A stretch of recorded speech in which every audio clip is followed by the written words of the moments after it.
Hello everyone.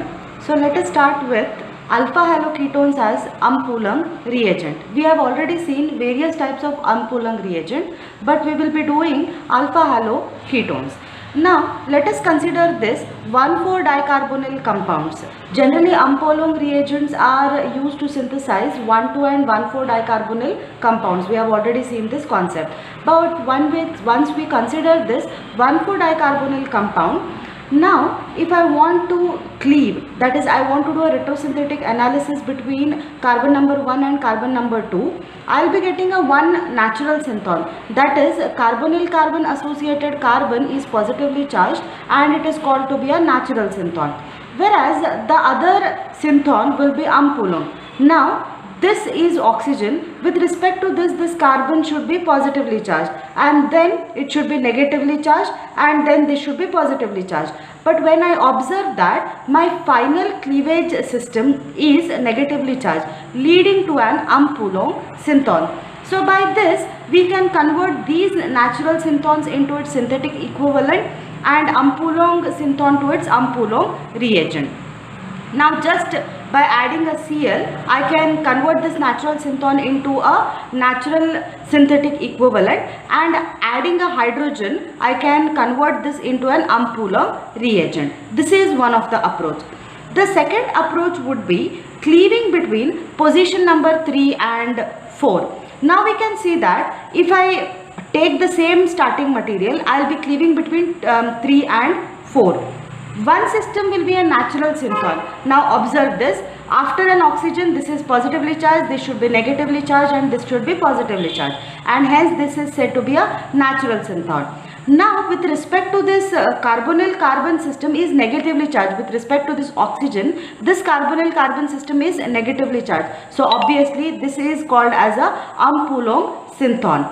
How to convert this natural synthon into an natural synthetic equivalent? Now just by converting this into its respective alpha beta system, whereas because of this conversion what will happen is once this is positively charged, there will be a negative charge at an alpha position, there is a positive charge at a beta position. By this way I can convert this into a respective natural synthetic equivalent.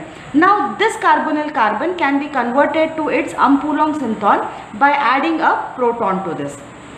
By using these two approaches, can we synthesize our target molecule? We have to see that I have used this approach number 1 and there is an approach number 2.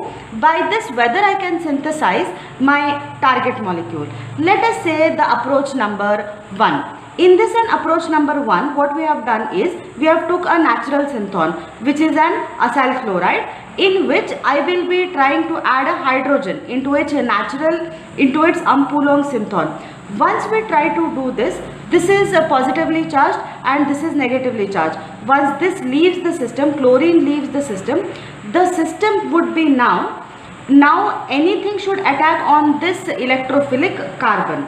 But with respect to this carbonyl carbon, these two protons will be acidic protons. When I add a base to this, there will be a negative charge generated on this base and not on this third position. So obviously the attack will be with respect to this carbanion system onto an electrophilic carbon, which will not generate me a target molecule.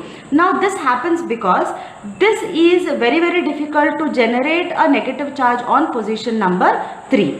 Now that is one approach. So the first approach has failed. Now coming to a second approach, we can see that obviously when there is a carbonyl carbon, this carbon is positively charged. At an alpha position we get a negative charge and there is a positive charge. Okay, this is fine with respect to whatever natural synthon we wanted to see. But this positively charged system will not be able to attack onto the carbonyl carbon. So that is not a chance. So what should attack is the alpha position.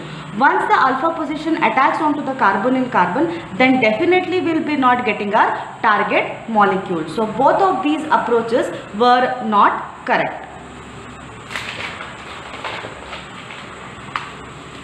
So what should be the right approach for this particular system to be synthesized? So this approach for the disconnection would be between 1, 2, 3, between 2, 3 carbon we will be getting one natural synthon, that is there is a carbonyl carbon which is a positively charged carbon and a carbon which will be negatively charged. The other system is with respect to this oxygen, this should be positively charged and this should be negatively charged, but I am getting an Coulomb synthon over here. So I will be converting this natural synthetic equivalent by adding a proton here, and this Coulomb by adding a bromine system. By this I can now have a natural synthetic equivalent and an Coulomb reagent. But this natural synthetic equivalent will not help me in the synthesis of a target molecule. So what we will be doing is we will be converting this into its enamine system by doing a functional group interconversion. So this is a synthesis of enamine by doing a FGI, that is a functional group interconversion.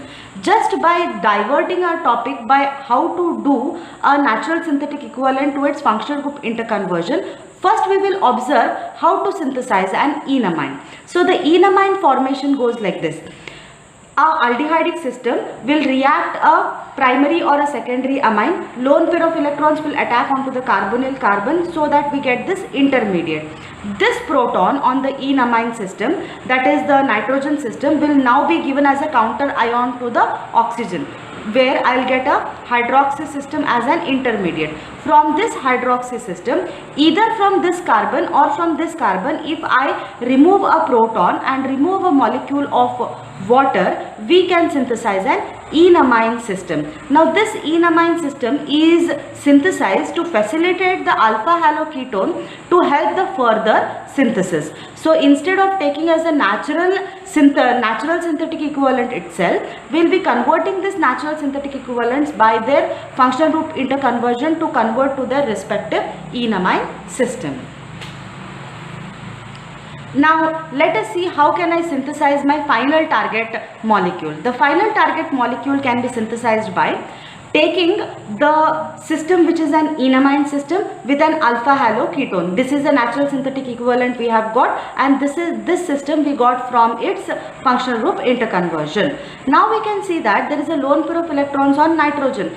This will travel to the bond, and then there will be a isolation of these two bonds. There is a negative charge and there is a positive charge associated with an beta position. Now when this lone pair of electrons travel, that is they just delocalize themselves, there is a negative charge here and there is a positive charge here.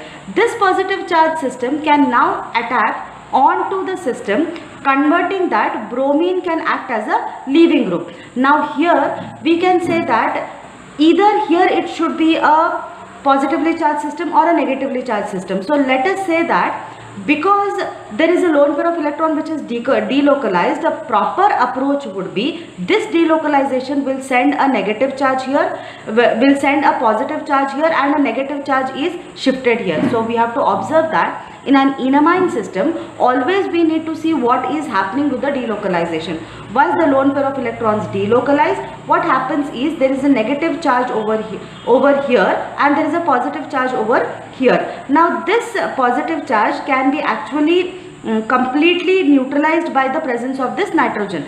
Because there is a presence of a negative charge on a beta position, this beta position will attack on to an alpha position with respect to bromine. Bromine will take its lone pair of electrons and will act as a good leaving group, and then there is an attack. Once this attack takes place, this is the intermediate that I am going to get. Once there will be a hydrolysis, once this is hydrolysis, delocalization of the electron takes place and there is a neutralization of this nitrogen. Once this nitrogen gets neutralized, there is a byproduct which is already formed, which is from the HBr system. Now once the proton electron move towards oxygen, nitrogen gets released by its primary or secondary amine, and then when this nitrogen gets released, we get our target molecule. So this is how we can synthesize this particular target molecule. Let us overview this synthesis once again. So lone pair of electrons from an enamine system delocalize the system to give a positive charge and a negative charge. This negative charge attacks onto the alpha position with respect to bromine. Bromine acts as a good leaving group, and hence we get a byproduct as HBr, and we get this intermediate. Under hydrolytic condition, OH minus will attack onto this intermediate, that is C double bond N. Once this happens, now there is a delocalization of these electrons and the neutralization of the nitrogen system. Once this happens, HBr is going to come out with the counter ion system of the OH, that is H plus and OH minus, so that the release of a HBr takes place. Once this happens, now the electrons from the protonic system will move towards oxygen, and there is a release of the nitrogen compound, that is release of the primary or the secondary amine, which is released as a byproduct, and in turn we will get 1,2,3,4,1,4 dicarbonyl compound, which is our target molecule. So this is the right approach to synthesize 1,4 dicarbonyl compounds with the help of the system, which is it is being converted to its respective enamine system. Firstly, which was first converted to its alpha halo system, and then it was first seen that converting that into an enamine system, we can get the final product. By this we can conclude that alpha haloketones can be utilized as an Umpoolong synthetic equivalents for the synthesis of 1,4 dicarbonyl compounds, but the approach has to be chosen very wisely. Normal approaches will not work, whereas this enamine approach is a very good approach for a particular synthesis.